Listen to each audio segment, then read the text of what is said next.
श्री रामकृष्ण लीला प्रसंग स्वामी शारदानंद जी द्वारा लिखित पाठ संख्या 89। पंचदश अध्याय। श्री रामकृष्ण देव की वेदांत साधना। मधुर भाव साधना में सिद्ध होने के पश्चात श्री रामकृष्ण देव उस समय भाव साधना की चरम भूमि पर उपस्थित हुए थे। अतः उनके अपूर्व साधन की बातों को लिपिबद्ध करने से पूर्व उनकी तत्कालीन मानसिक स्थिति की आलोचना करना उचित प्रतीत होता है। श्री रामकृष्ण देव की तत्कालीन मानसिक स्थिति का विवेचन। पहला, काम कांचन त्याग का दृढ़ संकल्प। हम यह देख चुके हैं कि किसी भी भाव की साधना में सिद्ध होने के लिए सांसारिक रूप प्रसादी भोग्य विषयों को दूर से परित्याग कर उसके अनुष्ठान में साधक को प्रवृत्त होना पड़ता है। सिद्ध भक्त तुलसीदास जी का यह कहना कि जहाँ राम तहाँ काम नहीं, वास्तव में सत्य है। श्री रामकृष्ण देव का दृष्टपूर्व साधन इतिहास पूर्णतया इस बात का साक्षी है।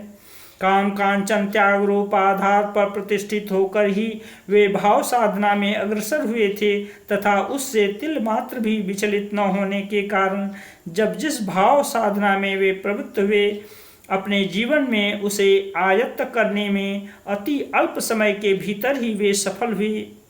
अतः यह स्पष्ट है कि काम कांचन की प्रलोभन भूमि की सीमा से बहुत दूर हटकर उनका मन निरंतर अवस्थित रहता था।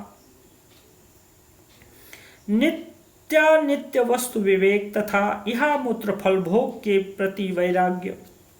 विषय कामना को त्याग कर निर्वच्छिन्न रूप से 9 वर्ष तक ईश्वर प्राप्ति के निमित्त सचेष्ट होने के कारण अभ्यास योग के द्वारा उनका मन ऐसी स्थिति पर पहुंच चुका था कि ईश्वर के सिवाय और किसी विषय का स्मरण मनन उनके लिए विषवत प्रतीत होता था। शरीर मन तथा वाणी के द्वारा ईश्वर को ही सारात सार तथा परात्पर वस्तु रूप से सर्वथा धारणा करने के फलस्वरूप यह लोक या परलोक में उसके अतिरिक्त और किसी वस्तु की प्राप्ति के लिए वे एकदम उदासीन तथा निष्प्रिय हो चुके थे।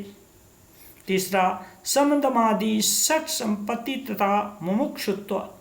रूप रसादि बाह्य वस्तु तथा शारीरिक सुख दुखादि को विस्मृत कर अभीष्ट विषय के एकाग्र चिंतन में उनका मन इतना अभ्यस्त हो चुका था कि केवल साधारण प्रयास से वह संपूर्णतया समाहित हो ध्येय विषय में तन्मयता प्राप्त कर आनंदानुभव किया करता था।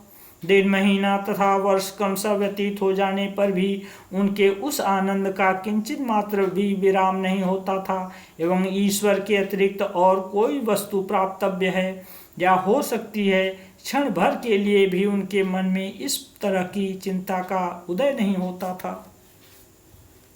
ईश्वर निर्भरता तथा दर्शन जनित भय शून्यता। अंत में श्री रामकृष्ण देव ने हृदय में जगत कारण के प्रति गतिर्भरता प्रभु साक्षी निवास शरणम सुहृत, इस प्रकार तीव्र अनुराग विश्वास तथा निर्भरता असीम थी। उसकी सहायता से वे अपने को केवल प्रेम संबंध से ही ईश्वर के साथ नित्य युक्त नहीं देखते थे किंतु माँ के प्रति बालक की भांति ईश्वर के प्रति नितांत अनुराग के फलस्वरूप साधक जिस प्रकार सदा उनको अपने समीप देख पाता है, उनकी मधुर वाणी को सर्वदा सुनकर कृतार्थता का अनुभव करता है एवं उनके सुदृढ़ हाथों के द्वारा सुरक्षित होकर संसार में निरंतर निर्भयपूर्वक विचरण करने में समर्थ होता है, इस बात के बहुसंख्यक प्रमाण पाकर जीवन के छोटे बड़े सभी कार्यों को श्री जगदम्बा के आदेश तथा संकेत के अनुसार निडर हो संपन्न करने में उनका मन संपूर्ण रूप से अभ्यस्त हो चुका था। ईश्वर दर्शन के पश्चात श्री रामकृष्ण देव साधना में क्यों प्रवृत्त हुए, इस संबंध में उनका कथन। प्रश्न हो सकता है कि जगत कारण को इस प्रकार स्नेहमयी जननी की भांति सर्वदा समीप पाकर भी श्री रामकृष्ण देव पुनः साधना में क्यों प्रवृत्त हुए। जिनकी प्राप्ति के लिए साधक गण योग तपस्या आदि का अनुष्ठान करते हैं, उनको परम आत्मीय रूप से प्राप्त करने के पश्चात पुनः साधना की क्या आवश्यकता है। इसका उत्तर यद्यपि एक बार इसके पूर्व एक दृष्टि से दिया जा चुका है, तथापि इस संबंध में और भी 1-2 बातें कहना वांछनीय है। श्री राम कृष्ण देव के श्री चरणों के समीप बैठकर उनके साधना कालीन इतिहास को सुनते हुए एक दिन हमारे मन में भी यह प्रश्न उदित हुआ था और उसे व्यक्त करने में भी हम संकुचित नहीं हुए थे। हमारे प्रश्न के उत्तर में उन्होंने जो कुछ कहा था उसे हम यहाँ पर उद्धृत करते हैं। श्री राम कृष्ण देव ने कहा था, समुद्र के किनारे सदा निवास करने वाले व्यक्ति के मन में जिस प्रकार कभी कभी यह देखने की जिज्ञासा होती है कि रत्नाकर के गर्भ में कितने प्रकार के रत्न हैं, ठीक उसी प्रकार माँ को प्राप्त कर एवं माँ के निकट सर्वदा रहते हुए भी अनंत भावमयी अनंत करुणामयी माँ को विभिन्न भाव तथा विभिन्न रूप से देखने की तब मेरी इच्छा होती थी। उनको विशेष किसी भाव से देखने की अभिलाषा होने पर तदर्थ व्याकुल हो मैं उनसे हट किया करता था। करुणामयी माँ भी अपने उस भाव के दर्शन या उपलब्धि के लिए जो कुछ आवश्यक होता था उसकी व्यवस्था कर तथा मेरे द्वारा उसे संपन्न कराकर उस भाव से मुझे दर्शन देती थीं। इसी तरह मैंने विभिन्न मतों की साधना की थी। यह पहले ही कहा जा चुका है कि मधुर भाव में सिद्धि प्राप्त करने के पश्चात श्री रामकृष्ण देव भाव साधना की चरम भूमि पर पहुंच चुके थे।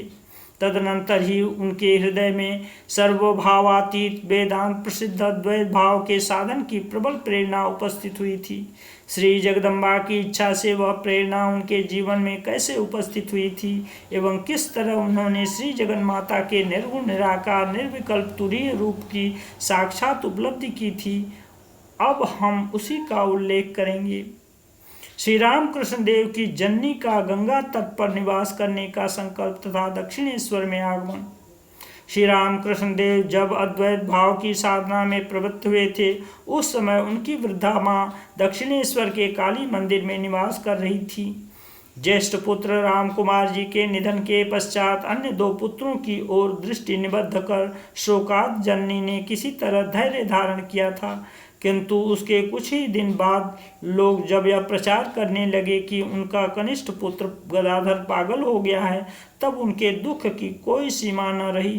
पुत्र को घर लिवा लाकर नाना प्रकार की चिकित्सा तथा शांति कर्मादि के अनुष्ठान में उनके उस भाव के कथनचित उपशम होने पर कुछ आशान्वित हो वृद्धा जननी ने उसका विवाह किया, किंतु विवाह के पश्चात दक्षिणेश्वर लौटने पर गदाधर की अवस्था जब पुनः वैसी ही होने लगी तब वृद्धा जननी अपने को संभाल न सकी। पुत्र के आरोग्य के निमित्त धरना देकर वे पड़ी रहीं।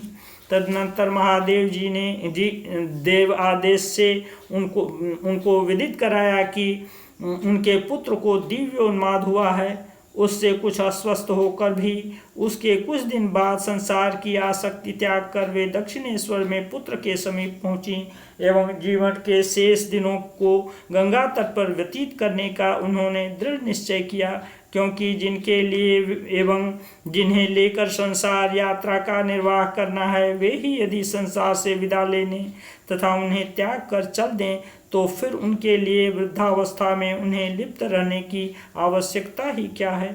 श्री मथुर बाबू के अन्न मेरु व्रत की चर्चा इससे पूर्व हम कर चुके हैं। श्री रामकृष्ण देव की माताजी उस अवसर पर दक्षिणेश्वर के काली मंदिर में उपस्थित हुई थी और तब से लेकर 12 वर्ष शरीरांत पर्यंत वे कभी कामारपुकुर नहीं गईं।